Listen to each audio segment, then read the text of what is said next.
The colt cost $3 at the Ellis County dispersal sale on a Wednesday in October, and he cost $3 because the man running the sale wanted him off the grounds before dark, and nobody standing at the rail was prepared to argue with that price for an animal that looked the way this one looked. Bertie Calloway had come to the dispersal for a hay rake and a set of harness hames, both of which she'd found by noon at prices that left her $11 in the household tin. She was walking the harness back to the wagon when the last lot came through. A chestnut colt, maybe 4 months off weaning, dropped from a Suffolk Punch mare that had died foaling out at a farm near Hayes.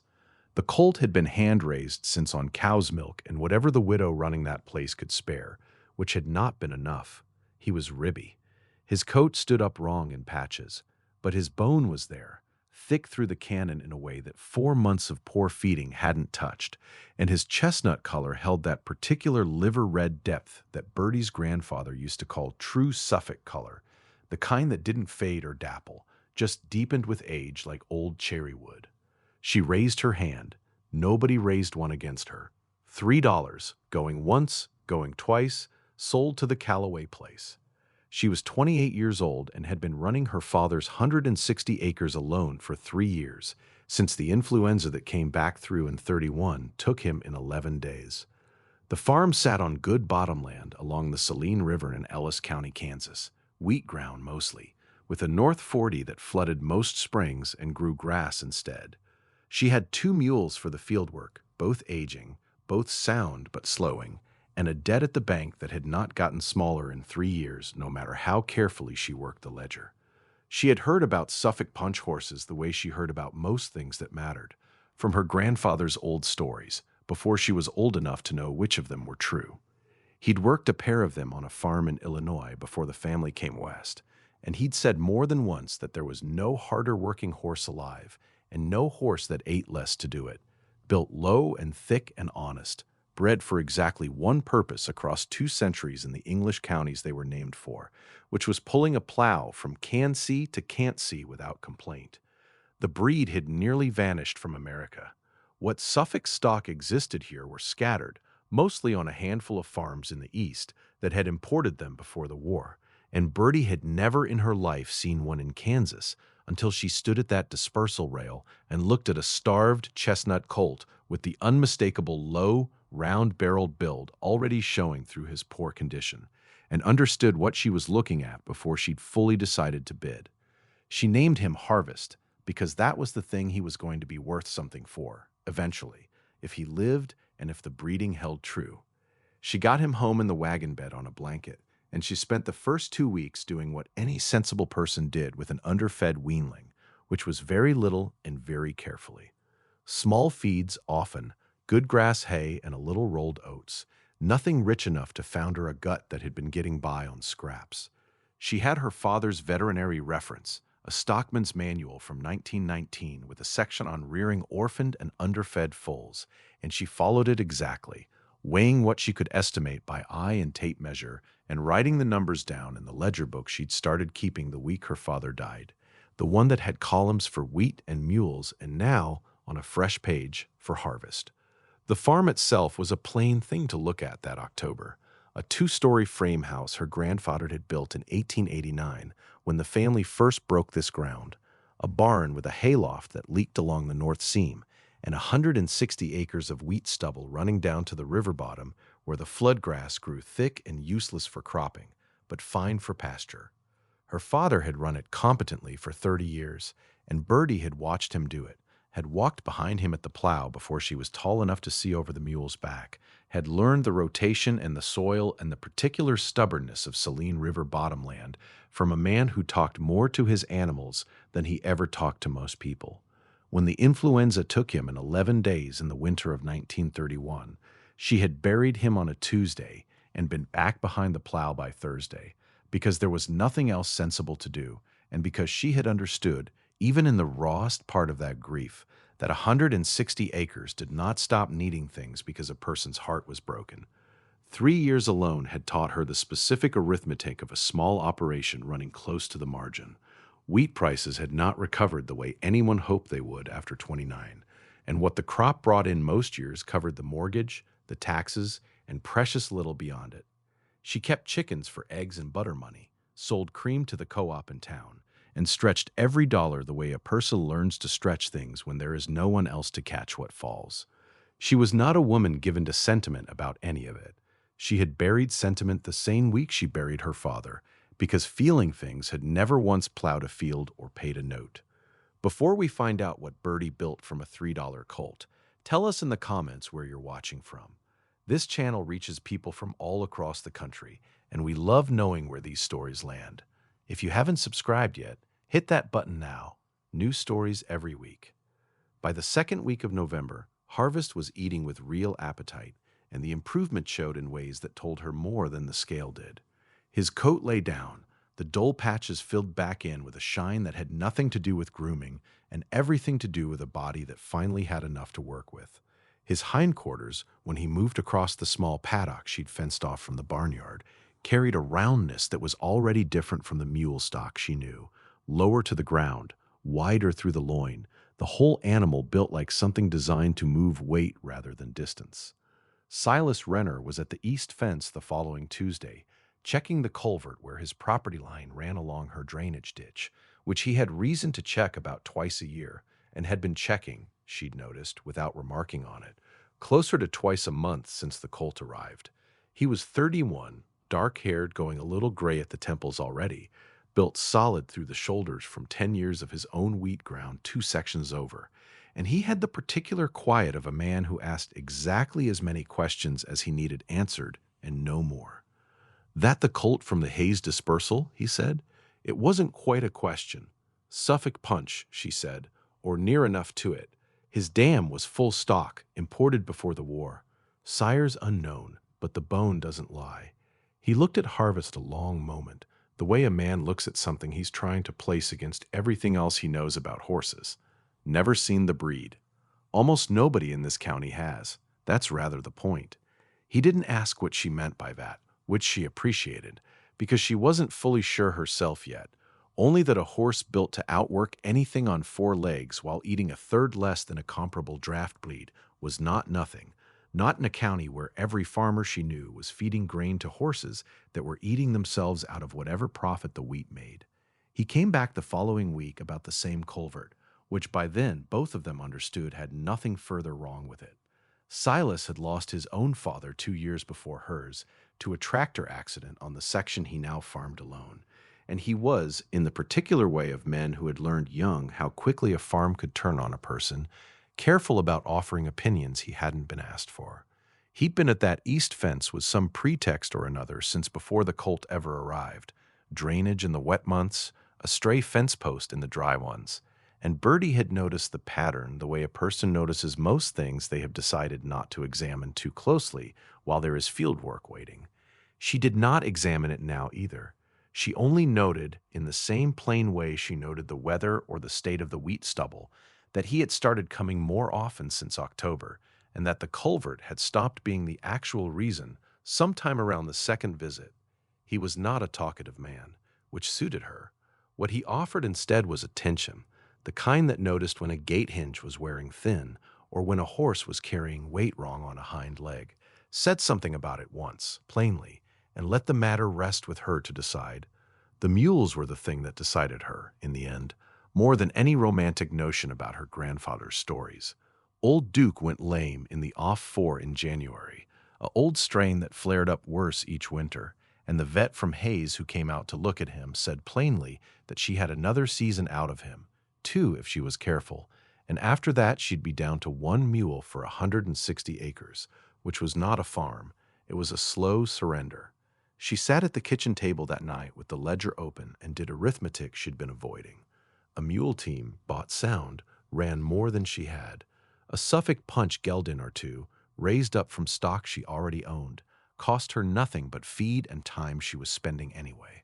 And if Harvest proved out the way the breed was supposed to prove out, low, thick, tireless, cheap to keep, she wouldn't need a team of 2. Her grandfather had told her once that a good pair of Suffolks could outpull a much larger team of grade horses because they put their whole weight into the collar and kept it there, hour after hour, without the nervous energy that wasted a lesser horse's strength. She didn't know if that was folklore or fact. She intended to find out with her own stopwatch and her own field. She wrote to the Breed Association address she found listed in an old copy of a horseman's journal her father had kept, asking about registered mares within reasonable shipping distance, and she wrote to the county extension office asking whether anyone in western Kansas had documented experience with the breed, more out of thoroughness than expectation. The extension letter came back first, in December, from an agent who said he'd never fielded such a request and had forwarded her letter to the State College in Manhattan, where a professor in animal husbandry had apparently written a monograph on rare draft breeds some years back and might have useful information. She filed that away and kept working with what she had. Harvest wintered well.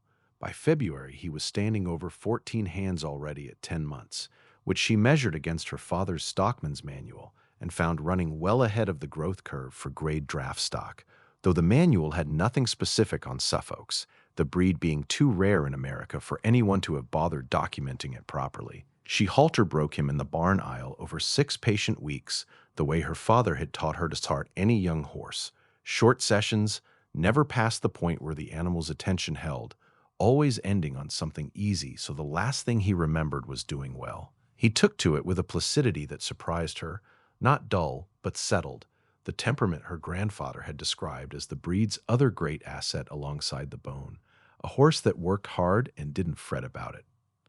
We're halfway through this story, and we want to know, have you ever worked with a draft breed nobody around you had heard of? Tell us in the comments. We read every one. And if you haven't subscribed yet, this is your reminder. New stories every week. The letter from Manhattan came in March from Professor Aldous Whitfield in the Animal Husbandry Department, who wrote that Suffolk Punch horses were, by his estimate, down to perhaps a few thousand head remaining in England, and fewer than 100 documented purebreds anywhere in the United States, the breed having fallen out of favor as mechanization spread and never having taken hold widely on this side of the Atlantic to begin with.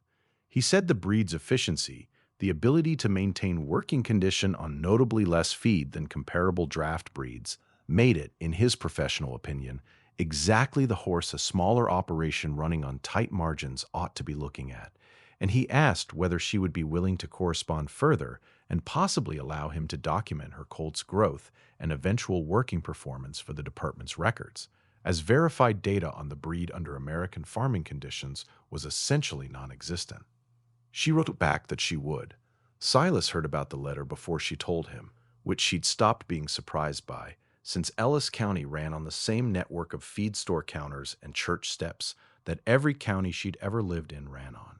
He came to the fence on a Thursday with the particular expression he wore when he'd been turning something over and had arrived somewhere. Professor from the college wants to write you up, he said, wants to document harvest. There's almost no data on the breed in this country. He says that's worth something to the department. And to you. If it's true what I think it's true, it's worth considerably more than that.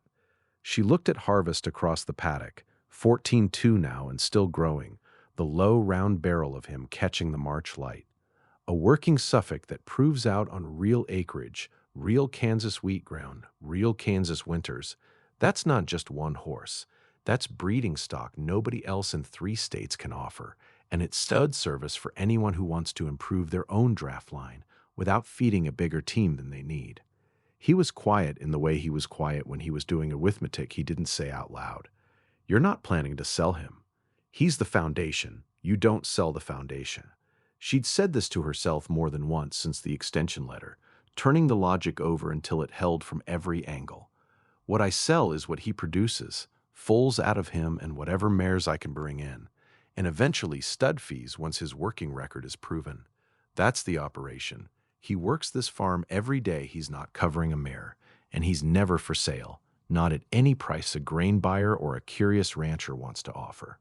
Silas nodded slowly, the way he'd started nodding at her plans over the past several months, less like a man agreeing to humor her and more like a man revising, in real time, what he'd assumed he understood about the woman running the Callaway place. You'll need a second one eventually. Can't run a team of one. I know it. I've written the Breed Association about mares. There's a farm in Vermont with 2, both proven brood mares, if I can manage the shipping cost, which is considerable from that distance. How considerable? She told him the number and told him what she'd need from the spring wheat crop to cover it without touching the mortgage payment. And he did the arithmetic with her the way he'd started doing most Thursdays since Christmas, not offering opinions on decisions that weren't his to make, but working the numbers alongside her until they either held or didn't. This time they held, barely, if the wheat came in at the yield the last 3 years had averaged, and if nothing went wrong with the horse in the meantime. Nothing went wrong with the horse. By June, Harvest was 15 hands and built exactly the way the breed standard she'd finally gotten a full copy of through Professor Whitfield said a mature Suffolk should be built, deep through the girth, short-legged relative to his bulk, the chestnut coat holding that true liver color without a trace of the sooty or mealy shading the standard warned against as a fault. She started him in harness that month, light work first, a single tree and a stone boat to build his understanding of pulling weight, and moved him to real field work in July, once she was satisfied his attention held and his manners were sound.